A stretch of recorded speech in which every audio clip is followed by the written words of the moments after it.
May person of interest na ang Police Regional Office Calabarzon sa pagkawala ng beauty queen at public school teacher na si Catherine Camilon. Ang detalye sa report ni Denise Abante ng GMA Regional TV, Balitang Southern Tagalog.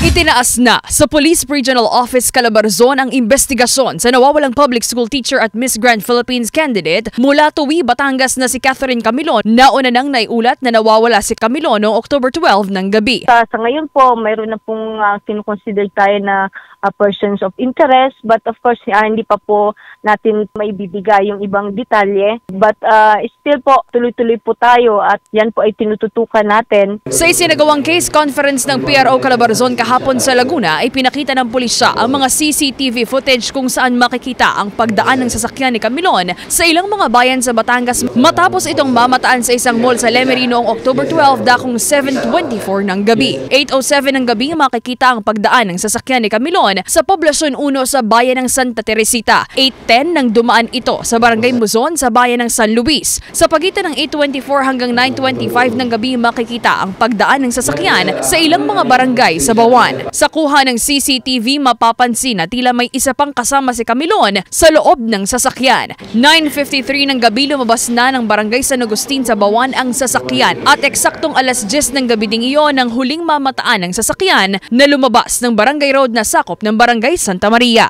Nakikipagtulungan na raw ang PRO Calabarzon sa CIDG at HPG para matunton ang sasakyang gamit ng dalaga. Umabot naman sa 200,000 pesos ang pabuya sa makapagtuturo sa kinaroroonan ni Catherine Camilon na nagmula sa Vice-Gobernador ng Batangas at ang business sector ng PRO Calabarzon. Sinusubukan pa ng GMA Regional TV, Balitang Southern Tagalog na makuhanan muli ng pahayag ang mga kaanak ni Catherine pero wala pa silang tugon sa aming mga text at tawag.